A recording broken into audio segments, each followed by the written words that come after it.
Assalamualaikum warahmatullahi wabarakatuh. Selamat pagi. Bertemu dengan Ustadz kembali dalam pembelajaran daring pendidikan jasmani, olahraga, dan kesehatan. Apa kabarnya, soleh dan solihah? Semoga senantiasa dalam keadaan sehat dan selalu mendapatkan rahmat dari Allah Subhanahu wa Ta'ala. Baik, pagi hari ini dengan semangat yang baru, tentunya dengan materi yang baru juga, Ustadz akan menjelaskan terkait dengan pola makan sehat, bergizi, dan seimbang. Seperti apa materinya? Yuk kita simak bersama-sama. Baik, untuk tujuan pembelajaran hari ini adalah soleh dan solihah. Ustadz harapkan mampu untuk memahami dan menjelaskan pola makan sehat, bergizi, dan seimbang, serta pengaruhnya terhadap kesehatan. Jadi bergizi, seimbang, dan pengaruhnya terhadap kesehatan.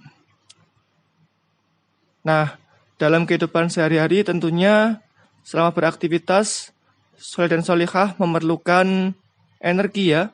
Energi yang digunakan untuk melaksanakan aktivitas sehari-hari. Dari mana datangnya energi? Tentunya dari makanan yang kita makan sehari-hari. Nah, dalam makanan tersebut mengandung zat-zat gizi atau yang dapat kita sebut sebagai zat makanan. Pengertiannya adalah zat yang diperlukan oleh tubuh dan berasal dari makanan. Apa saja zat-zatnya? Yang pertama ada karbohidrat, lemak, protein, mineral, vitamin, dan air. Ya, masing-masing dari zat gizi yang ada di sini itu memiliki fungsi dan perannya masing-masing terhadap tubuh kita. Baik, di sini akan Ustadz lanjutkan terkait dengan 3 kegunaan makanan ya. 3 kegunaan makanan berdasarkan sudut pandang gizi. Yang pertama adalah membangun dan memelihara tubuh, yang kedua memberi tenaga kepada tubuh, yang ketiga adalah mengatur proses faali tubuh. Akan Ustadz jelaskan satu persatu ya. Untuk yang pertama, membangun dan memelihara tubuh. Di sini dimaksudkan seperti dalam fase soleh dan solihah yang sedang dalam fase pertumbuhan. Di sini makanan berfungsi untuk bisa menumbuh kembangkan soleh dan solihah secara jasmani seperti itu. Kemudian yang kedua seperti yang Ustadz sampaikan di awal, memberi tenaga kepada tubuh agar tubuh bisa menjalankan aktivitasnya sehari-hari. Kemudian untuk mengatur proses faali tubuh. Nah, apa itu proses faali tubuh? Di sini Ustadz jelaskan ya. Untuk proses faali tubuh adalah seperti proses pengaturan suhu, kemudian keseimbangan asam dan basa, kemudian pembentukan zat pelindung untuk menjaga tubuh dari serangan penyakit ataupun zat membahayakan lainnya. Dan juga satu lagi seperti proses pembekuan pada darah ketika soleh dan solihah terluka, itu juga merupakan proses faali tubuh. Kita lanjutkan untuk gizi, pengaruh gizi terhadap kesehatan. Di sini nanti kelebihan dan kekurangan gizi dapat menyebabkan kelainan-kelainan dalam kesehatan.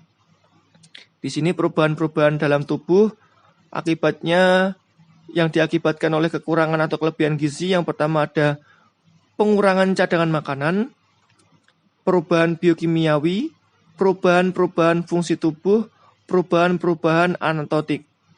Ulangi, perubahan-perubahan anatonik. Kemudian yang selanjutnya adalah pengaruh gizi terhadap kesehatan. Nah, ini pengaruhnya gizi-gizi tadi yang ada di slide sebelumnya terhadap kesehatan. Yang pertama mempengaruhi daya kerja, yang kedua mempengaruhi daya tahan, yang ketiga mempengaruhi pertumbuhan jasmani dan mental. Saya lanjutkan dalam makanan yang ada akan terbagi menjadi 3 kelompok besar. Yang pertama ada zat tenaga, yang kedua zat pembangun, dan yang ketiga zat pengatur. Dari 6 zat-zat yang ada di awal tadi akan dikelompokkan menjadi 3 kelompok besar seperti yang ada pada slide saat ini, yaitu zat tenaga, ada zat arang ataupun karbohidrat, yang kedua lemak, yang ketiga protein, kemudian zat pembangun, di sini ada protein, ada mineral, kemudian zat pengatur ada vitamin, mineral, protein, dan air. Di sini akan memiliki fungsinya masing-masing ya, yaitu zat tenaga, pembangun, dan pengatur. Oke, di sini sudah ada contoh-contoh makanan yang mengandung karbohidrat, ada nasi, ada kentang, ada sagu, ada roti, dan juga ada umbi-umbian. Selanjutnya ada contoh-contoh makanan yang mengandung lemak. Di sini ada telur, ada kacang-kacangan, ada alpukat, ada keju, dan juga ada daging. Selanjutnya adalah makanan yang mengandung protein. Di sini makanan yang mengandung protein sangat banyak ya. Ada telur, tahu, tempe, dele, kacang-kacangan, keju, daging, dan juga yang lainnya. Yang selanjutnya adalah mineral. Mineral di sini dalam coklat dalam coklat mengandung tembaga, mineral tembaga dan mineral magnesium. Kemudian dalam daging mengandung folat. Kemudian dalam sayur ataupun brokoli mengandung sulfur. Kemudian yang selanjutnya yang di tengah ini adalah kacang-kacangan. Dalam kacang mengandung mineral magnesium dan seng dan juga mangan. Untuk yang selanjutnya di sini ada apa? Ada susu. Susu mengandung kalsium yang berguna bagi pertumbuhan tulang. Kemudian yang selanjutnya ada telur. Telur di sini mengandung fosfor, seng dan selenium, dan juga ada umbi-umbian yang mengandung mineral juga. Baik, saya lanjutkan. Di sini selanjutnya ada vitamin. Vitamin di sini ada vitamin A, D, E, K, dan juga B, dan vitamin C. Di sini ada telur, wortel yang mengandung vitamin A, jeruk yang mengandung vitamin C, dan juga ada minyak ikan yang mengandung vitamin juga. Selanjutnya ada air. Air di sini sangat berperan penting dalam tubuh kita karena sebagian besar tubuh kita diisi oleh air. Jadi jangan sampai kekurangan air ya. Karena air penting untuk tubuh kita. Yang salah satu fungsinya adalah untuk mengatur suhu tubuh. Baik, selanjutnya tadi sudah Ustadz jelaskan terkait dengan zat-zat yang ada dalam makanan yang dibutuhkan oleh tubuh kita karena sangat berpengaruh terhadap kesehatan kita. Sekarang Ustadz akan menjelaskan tentang bagaimana kalau kita kekurangan ataupun kelebihan gizi yang ada pada makanan.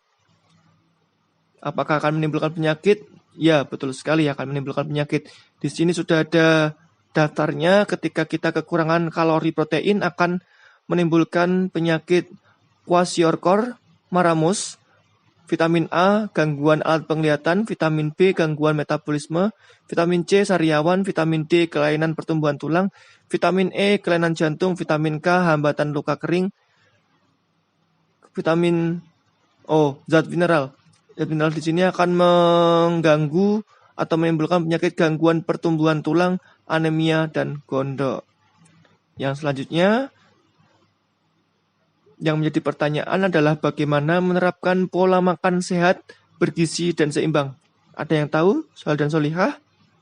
Baik, kalau belum ada, saya akan jelaskan melalui pamflet ini. Nah, 10 pesan gizi seimbang. Yang pertama, syukuri dan nikmati aneka ragam jenis makanan. 2. Banyak makan sayur dan cukup buah-buahan. 3. Konsumsi lauk pauk berprotein tinggi. 4. Konsumsi aneka ragam makanan pokok. 5. Batasi konsumsi makanan manis, asin, dan berlemak. Ayo, yang suka makan gorengan berlebihan, silakan mulai sekarang bisa dikurangi untuk makan gorengannya. Yang keenam ada biasakan sarapan pagi sebelum beraktivitas. Minum air putih yang cukup dan aman seperti yang saya sebutkan tadi karena memang sebagian besar tubuh kita diisi oleh air. Yang kedelapan, biasakan baca label pada kemasan makanan. Ini yang sering makan makanan instan, silakan sebelum makan bisa dibaca terlebih dahulu kandungan yang ada di dalam makanan instan tersebut.